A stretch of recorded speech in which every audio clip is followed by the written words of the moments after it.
Here's the wrestle for me. I'm not prepared to compromise the work we've done in Australia. 11 years of just pouring myself into all the cities in Australia and the regions in Australia. When we did our 2.5 years in a caravan, we've put so much work into Australia that I'm not prepared to just walk away. Well, g'day guys, and welcome back to the podcast. This one is going to forever be known as the iPhone episode. Why? Because I'm heading to Hawaii and I'm going to story tell the whole trip. This is the soft launch of the Kingdom Business Movement going to the States, and I'm taking you with me.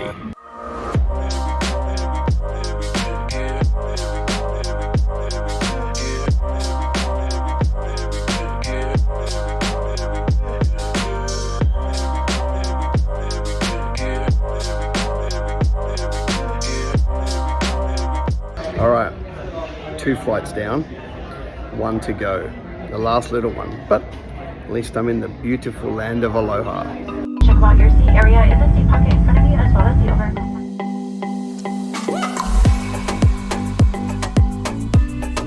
When I first started running the Kingdom Business Summits in Australia in 2012, a lot of people would say to me, you've got to get to America. That's the big fish, I was pretty focused on just working Australia. And it was pretty soon, my prophetic team, would bring me words and their thoughts and things like that. And there was always a recurring theme. And God used this picture of saying, he's got a bridle on me. That was a recurring theme through those early years. He's got a bridle on me. He's just holding me back. And I knew that was because I needed to grow, not for anything else. I needed to, fully get focused on the message and what it means and how to get cut through. I just knew that the Lord didn't have America for me. And then 2 years ago, the Lord starts saying, okay, we're gonna open up, to America. And it was the end of the pandemic, so there was not a lot of travel. So it was just a thought bubbling away. What does that look like? A lot of study, a lot of research. And then middle of late last year, Bob Harrison, one of my podcast guests, said, you should come and speak at my Hawaii event. So that was the Lord opening the door for me to come here. And obviously, that's where I am now. And we're launching the Kingdom Business Summit in the US ourselves in October. So that's going to be really powerful. Here's the wrestle for me. I'm not prepared to compromise the work we've done in Australia. 11 years of just pouring myself into all the cities in Australia and the regions in Australia. When we did our 2.5 years in a caravan, speaking to all those little cities and little towns, we've put so much work into Australia that I'm not prepared to just walk away. So that's the wrestle, right? Paul talks about his wrestle with God. That's one of mine. I've now got to go and seek heavenly strategy on how do we do this. I'm 1 day into meeting the delegates of this event, and they're already saying, right, you should come and speak at my church in Florida, and you should come over to my one in, Maui, and then you should come over to this one in Chicago, and it's like, all right, no, I can't do that. Like, maybe there's a season in my future, I don't know, but at the moment I can't do that, right? I'm not prepared to turn my back on the 11 years that we've poured into Australia. So just so you know, the struggle is real, and just like you have to go to God for strategies, so do I too. All right, I got the call up last night to ask if I would come and give a very short 12-minute talk to a group of partners that they're bringing in early. So let's get this conference underway.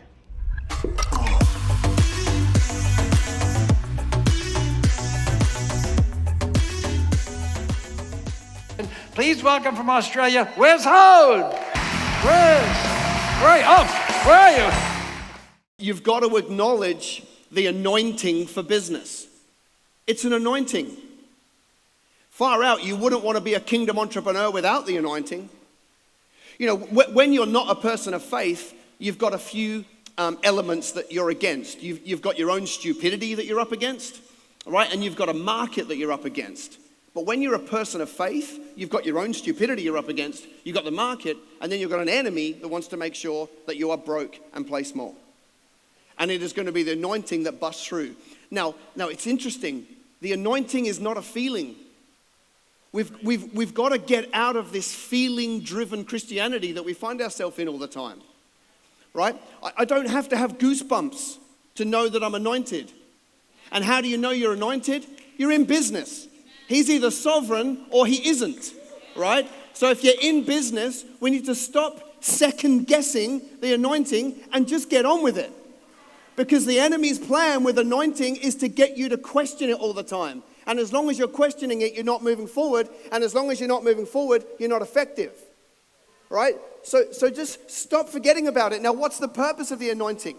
All right? Isaiah 10:27 tells us that it is to break the yoke. Right?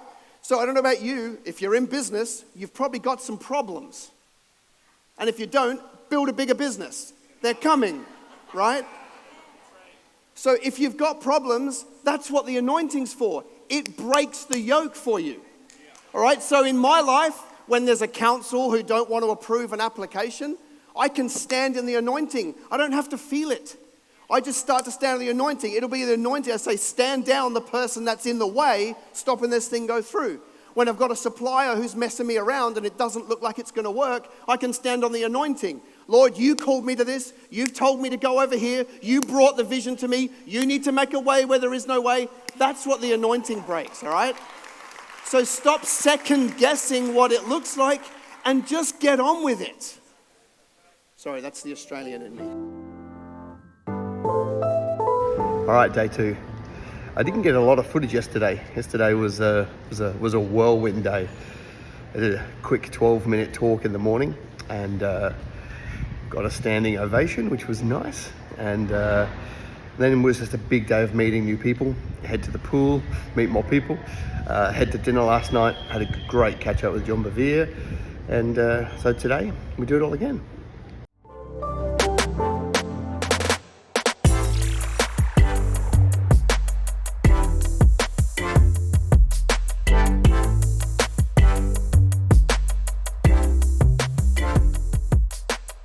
Well, it's the end of an incredible week here in Hawaii. I've loved getting to know the people. I've loved getting to know my hosts better and the team at the Increase events. They've been a real pleasure to work with. And, obviously standing ovations and things like that are always incredibly encouraging. It's my final night. I'm just kind of, out here processing and thinking about it and, what it all means.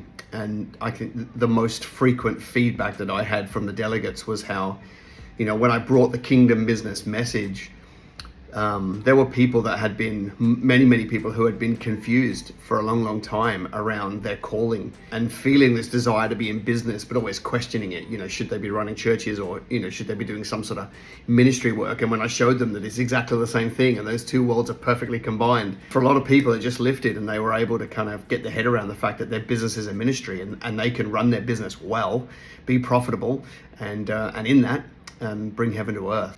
We've got a long way to go. That's what it means to me. We've got a long way to go, and it's a big harvest and it's a big field, and we've got to keep working. So it's late. I've got to be up incredibly early to start the big 3-flight trip home. So I'll see you back in Australia.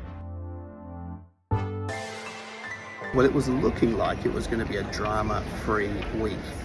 It's been incredible all this way, but I've come home. I've done one flight. Qantas have pushed back my long flight to Sydney, which means I missed my connecting flight to the Gold Coast, and I've got to overnight, which means I've got to basically move all of my Tuesday meetings. Yay.